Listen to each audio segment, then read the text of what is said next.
A very good afternoon and welcome to NTV News. I am Siksha Sharma. Let's take a look into the headlines first.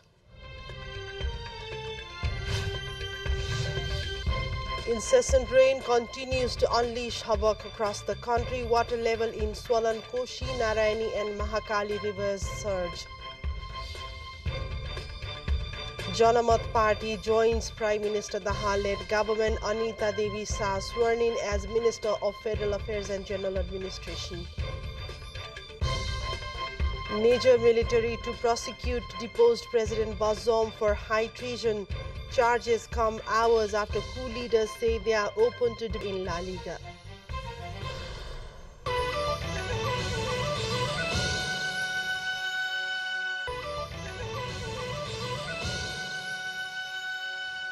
Welcome back. We look into the news in detail now. Water current has been measured the highest level in the Saptakoshi River in Sunsari this year. Deputy Superintendent of Police of the District Police Office Saptari Naresh Kumar Singh informed that water level has immoderately gone up in the Koshi barrage with incessant rainfall in mountainous area. With the water level alarmingly rising, all 56 sluice gates of the Koshi barrage have been kept open. It is informing that a red light has been issued to mark danger in the barrage. He said water current was measured 462,000 cubic in the river at 4 a.m. this morning. However, water current is on the fall now. In 1989, the Saptakoshi River had witnessed measurement of 472,000 cubic seconds of water. The current this morning too, 462,000 cubic was measured. The Koshi saw such a higher level of water current after 34 years. Local administration has urged the residents near the river basins to adopt safety measures with the rise in the water current in Saptakoshi. Meanwhile, the water level in the rain-fed Narayani River is still exceeding the danger mark. According to the Department of Hydrology and Meteorology, the Narayani River has exceeded the danger level as of 5:51 a.m. in the morning. The river had crossed the risk level at 9:30 p.m. last night. The department sources said now the river current level is measured 7.7 meter in Devghat and 11.15 meter in Narayani Bridge at Narayangarh. The river is considered to have crossed the danger level when it is 7.3 meter in Devghat and 11 meter in Narayangarh. Earlier, the water level in the Narayani River was measured at 7.43 meter on last July 8. With the constant rise in water level in the river, the local administrations have asked the riverside settlements in Chitwan and Nawalparasi to adopt safety alerts. According to the Weather Forecasting Division, heavy rainfall is likely to take place in different parts of the country. Meanwhile, incessant rainfall has increased water level in Karnali River. The river rose to level measured 9 meter 33 centimeters as of this morning. Danger warning is issued if the water level crosses 10.8 centimeters. The area recorded some 67 millimeters of rainfall in the past 24 hours. People have been urged to remain highly alert in view of this unfolding situation. After the water flow in Mahakali River has increased, movement of four-wheelers have been barred in the Sharada barrage. According to the District Emergency Operations Center, the flow of water in Mahakali has been measured at 1,32,832 cubics as of 7 in the morning. Meanwhile, floods occurred at Baragung Mukti Kshetra Rural Municipality 4 of Kagbeni in Mustang on Sunday evening, swept away 10 houses, police post and a bridge. The flood-fed Kag rivulet that sneaked into the human settlement at Kagbeni, the popular religious site, at 8 p.m. last night caused damages to the physical infrastructures. Chairperson of Mukti Kshetra Rural Municipality Rinjin Gurung shared the flood took away 10 houses, hotels, police post, under construction motorable bridge on Jomsum Korala Road, trail bridge, 2 vehicles and 3 electricity poles. Human loss was narrowly escaped due to timely evacuation of houses after getting information about the imminent flood. The flood in the Panda stream has caused trouble to the security personnel to reach Kagbeni through Jomsum. The road leading to the Upper Mustang via Kagbeni has been obstructed. Mustang has also witnessed incessant rain for the past couple of days. Water level has also increased in other rivulets of Mustang due to incessant rainfall. The locals of Khalte area in Uttar Gaya rural municipality of Rasua were forced to spend the night finding a safe refuge after the water level in Trishuli river increased. After the swollen Trishuli river started eroding its embankment, locals were forced to leave their homes due to the fear of water entering the settlement. The survivors of devastating 2015 quake have been living in that area by erecting huts. Meanwhile, the Weather Forecasting Division has asked the people living along the coastal areas to be on high alert as the water level has crossed the alert level in Bhotikoshi River and other local rivulets in Rasua. That were the updates from floods and landslides and other weather updates from across the country. We take a look into a short break here. More news follows up next. Do stay with us.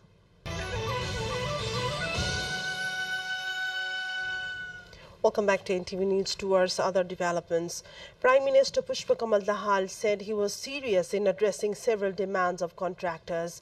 The Prime Minister has directed the Ministry of Finance and other line ministries to promptly address the demands, including payment of completed works and value-added tax on mutual coordination, informed spokesperson of the Office of the Prime Minister and Council of Ministers, Narayan Prasad Bhatta. In order to resolve the problem, a 6-member task force has been formed under the coordination of Public Procurement Monitoring Office Secretary Dr. Damodar Regmi with joint secretaries of line ministries as members. The committee is mandated to submit the report within 15 days after conducting necessary consultations and coordination with different stakeholders. The task force comprises representatives from the Ministry of Finance, Physical Infrastructure and Urban Development Ministry, among others. The contractors have been voicing concerns over the issue of non-payment of their completed works. To other update, where Janamat Party has joined the government led by Prime Minister Pushpa Kamal Dahal. The newly appointed Minister of Federal Affairs and General Administration, Anita Devi Shah, took the oath of office earlier this morning.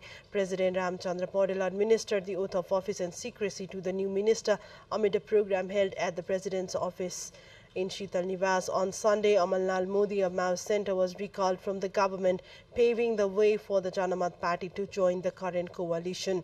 Present on the occasion were Vice President Ram Sahai Prasad Yadav, Prime Minister Pushpa Kamal Dahal, Speaker Devraj Gimire, National Assembly Chairperson Ganesh Prasad Timosina, Janamat Party Chair C.K. Rawat, Constitutional Body Chiefs, Chief Secretary and Security Bodies Chief, among other high-ranking officials.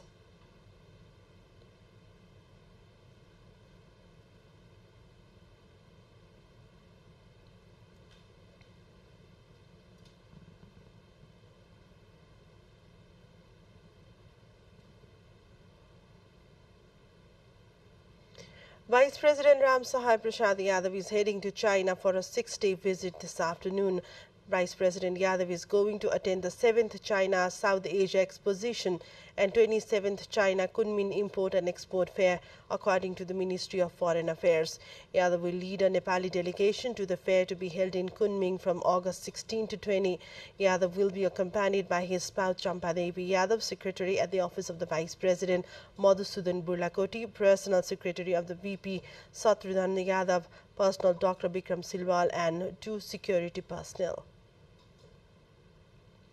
Today is the last Monday of the month of Shravan. Devotees have been thronging to major Shiva temples across the country since early morning today to observe the last Monday of the month of Shravan.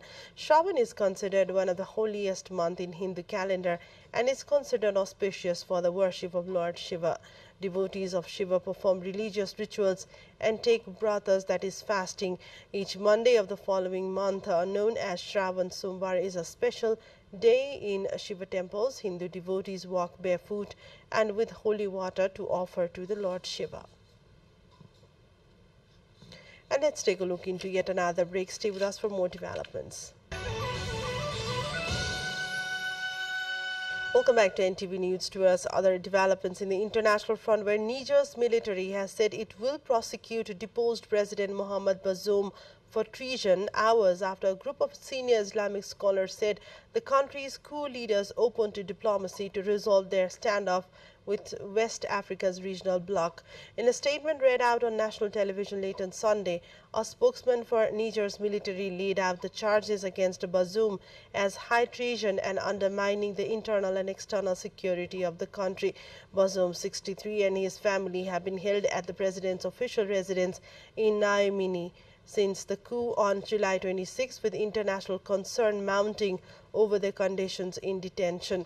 The Economic Community of West African State ECOWAS has called for Bazoum's reinstatement, imposing severe economic sanctions on Niger and threatening military intervention if civilian rule is not restored. North Korean leader Kim Jong-un has inspected key munitions factories, including a tactical missile production plant, and ordered a drastic boost in the manufacturing of missiles, rocket launcher shells, and other weapons, according to state media. The inspections reported on Monday are the latest in a string of visits by Kim to defense facilities where he has emphasized the mass production of weapons. It comes as South Korea and the United States prepare for annual military drills that North Korea views as an invasion rehearsal. It also comes as officials in the US said they believe Russia is seeking North Korean weapons for its war with Ukraine. A holy shrine in Iran's southern city of Shiraz has come under a second deadly attack in less than a year, with another gunman breaking into its grounds and opening fire. News agencies quoting Iranian state media says that one shooter entered the Shah Cheragh shrine through its southern gate on Sunday at 7 p.m. to carry out what they called a terrorist operation, revising earlier reports indicating two shooters. The assailant, who was arrested at the scene, shot 4 people, killing one, he said, adding the shooter carried an assault rifle and 8 magazines with 240 bullets, 11 of which he managed to get off before being subdued. No group has immediately claimed the latest attack. A quick look into what's coming up next.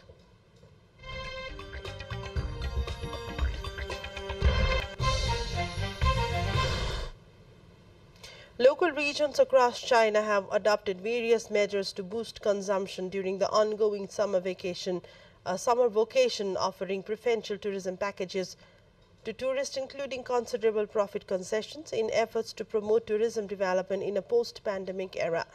Yuan County in Shangrao City of East China's Jiangxi province has offered visitors a different touristing experience by enabling them to visit the place at night.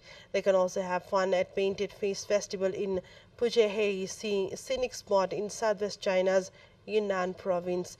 The preferential ticket, which is $5.5 cheaper at night than the $14 at daytime, has attracted 80% of the total tourists to come visit after sunset.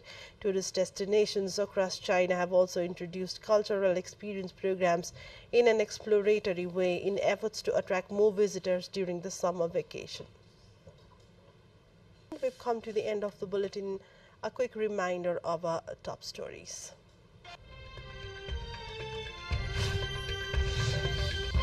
Incessant rain continues to unleash havoc across the country. Water level in swollen Koshi, Narayani and Mahakali rivers surge. Janamat Party joins Prime Minister Dahal-led government. Anita Devi Sao sworn in as Minister for Federal Affairs and General Administration. Niger military to prosecute deposed President Bazoum for high treason. Charges come hours after coup leaders say they are open. That's all for now. We'll be back with another news bulletin in Nepali in less than an hour, and our next English news will bring you right at 6 in the evening. Keep watching Nepal television. Have a great day. Namaste.